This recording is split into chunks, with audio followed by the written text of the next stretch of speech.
Abuse is real, but many, when talking about the topic, focus on physical abuse. But a lot of the time, the abuse isn't so easy to recognize. Emotional abuse happens every day and can affect anyone, male or female, young or old.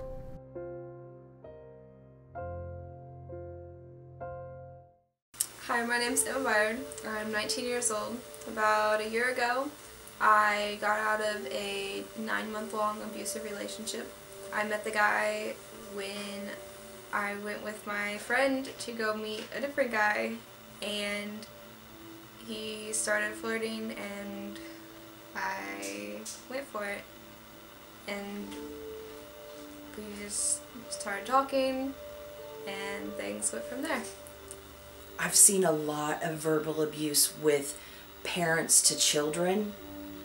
I had not identified as much with the boyfriend-girlfriend aspect of it. So I think it actually took me a little longer to recognize it. I'm Emma's cousin, and I've been her best friend as well for about maybe 10 years now.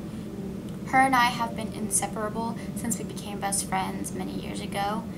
We have been hanging out with each other before we even went to the same school, and when I moved to the same school district as her, our friendship grew, and we have been joined at the hip since.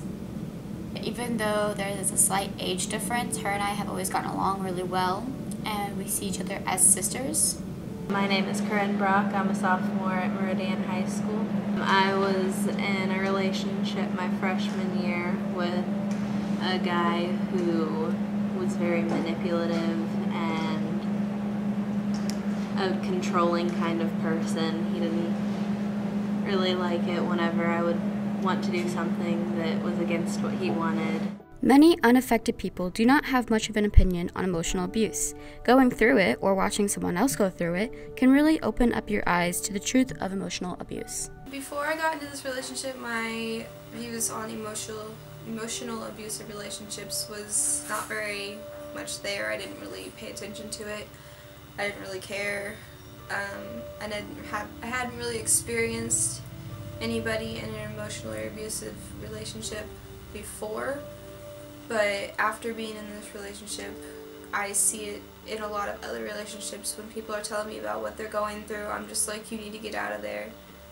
And I'm more aware of what's going on in other people's relationships, and I worry more about them than I used to.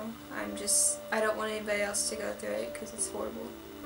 My assumptions about emotional abuse before were that it would be name-calling and not really manipulation or anything like that. I just always assumed it would be somebody, calling you things or, just kind of degrading you, never just manipulating you.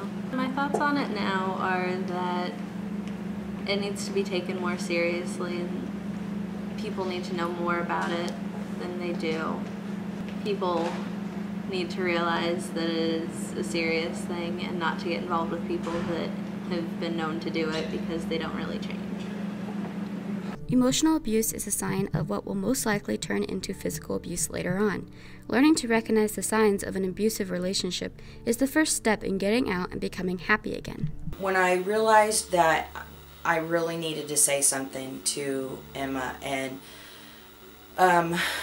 be specific, and I knew she was open to receiving something in regards of this is an abusive relationship. I knew I needed to get it to her without his knowledge, and I saw some questionnaires online where it was asking, is my daughter in an abusive relationship?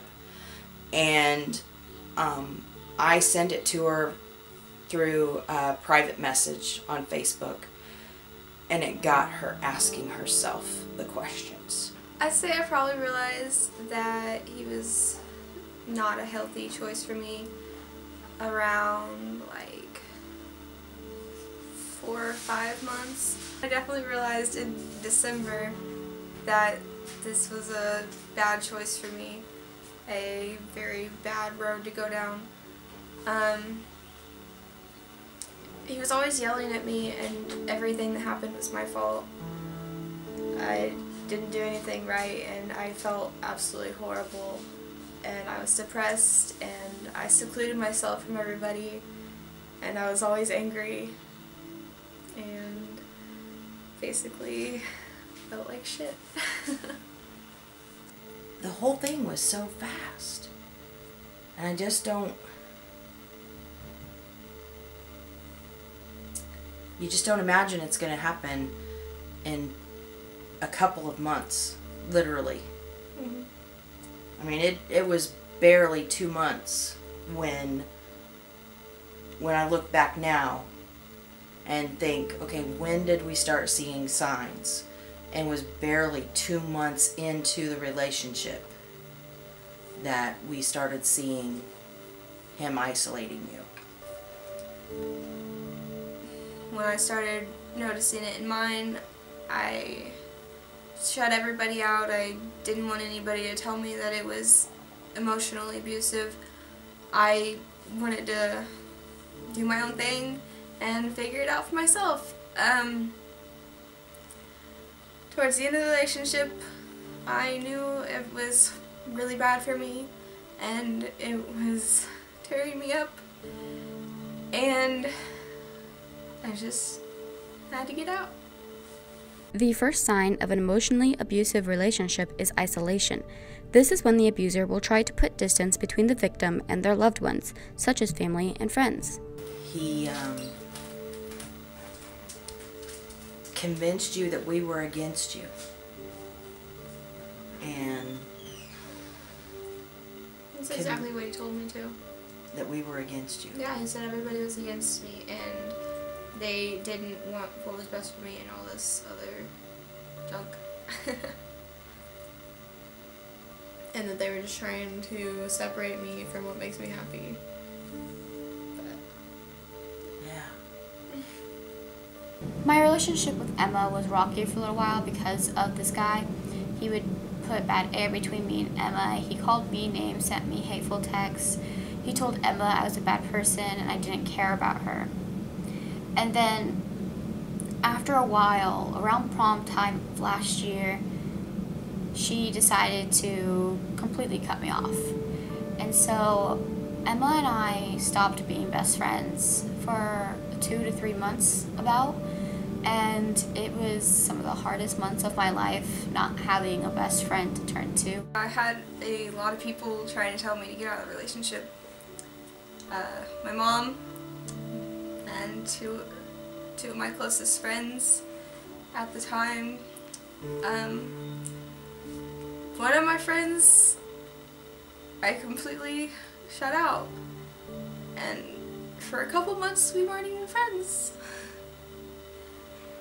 Those were some of the hardest months of my life. And I don't know what to do with that.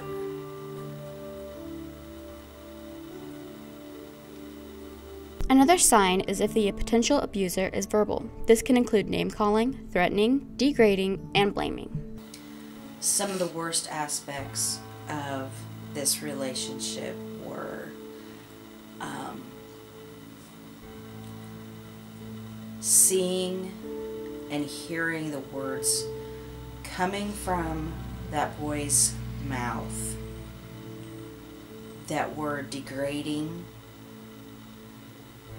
and diminishing my daughter's worth.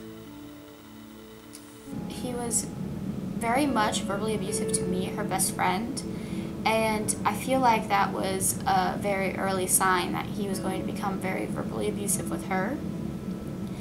And it really hurt that he was doing that to me, even though I was trying not to get involved with their relationship too much. One time we were running late.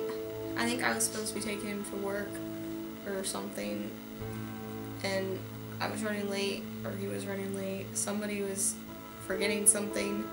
I think I picked him up from the place that he was staying, and he couldn't find something, and we were looking everywhere and we couldn't find it, and then he just was yelling at me for it. And I'm like, I didn't lose it. I don't live here. It's not my stuff. Why are you yelling at me? He would just yell and call names, and everything was my fault. It didn't matter what happened. He just didn't take the blame for anything, even if it was his fault. And I wasn't allowed to get mad about anything, but he was always mad.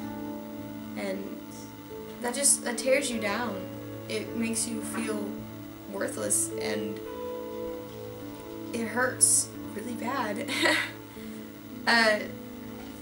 It's just, I don't know how to explain it.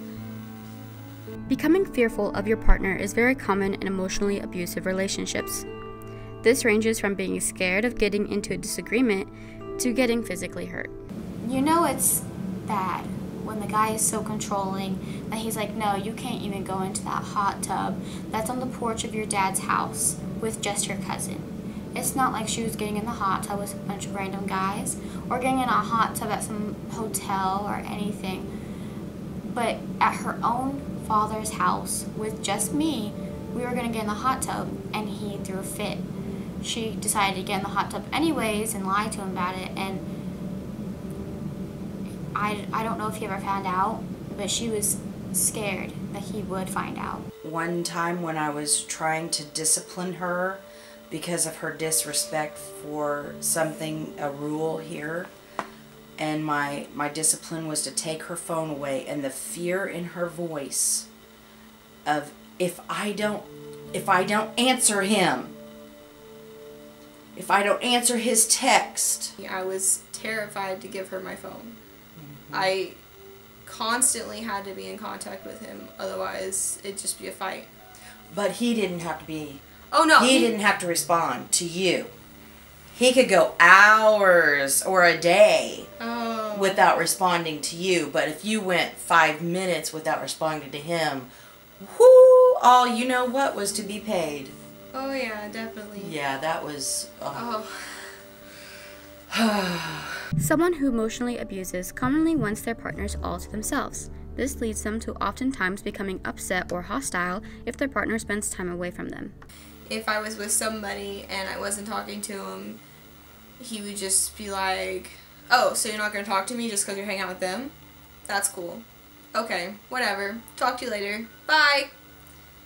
And I'd message him and be like, that's not what's going on. I still want to talk to you, and I don't understand why this is a fight right now.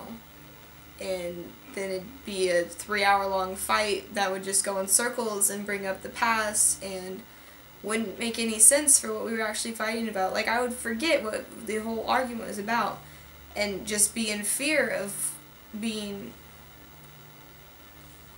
pushed away.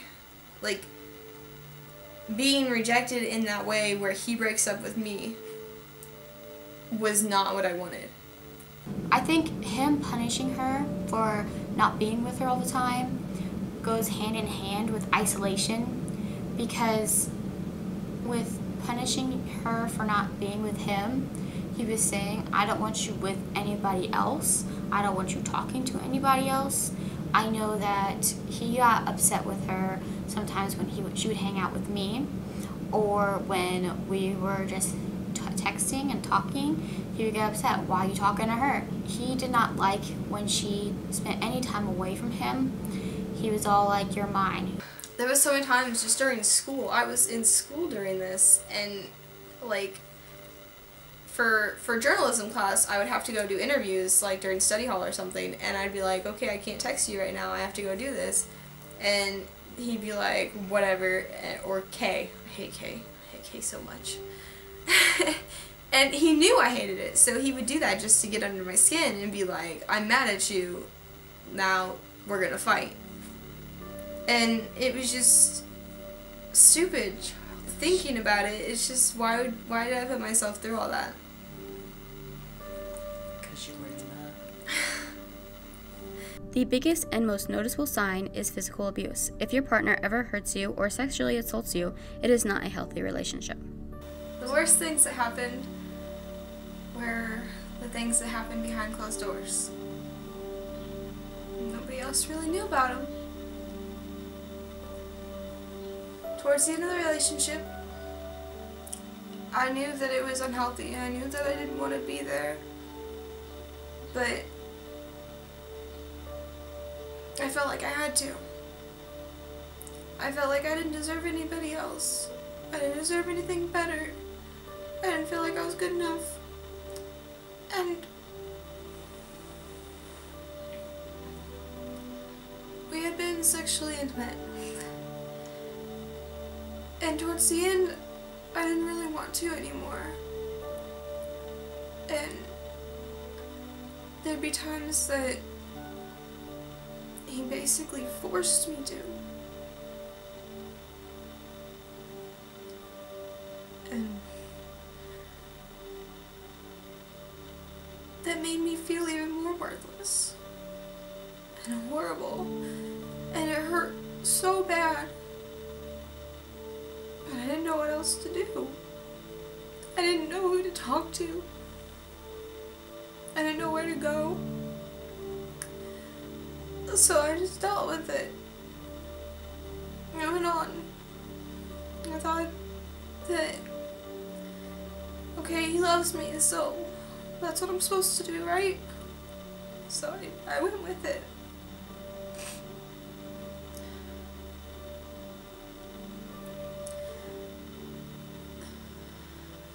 Sometimes when he got angry, he would yell. Most of the time he would just yell. He'd blame everything on me. But one time, I don't even remember what I did.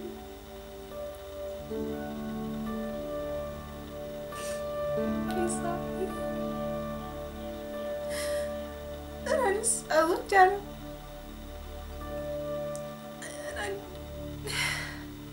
I didn't even know who he was. Because when we started,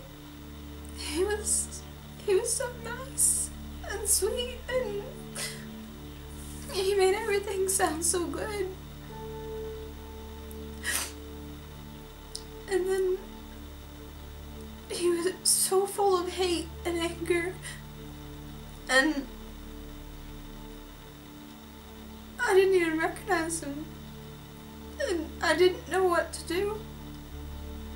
I wanted to change him back to the person that I liked. And after a while, I realized that I couldn't do that.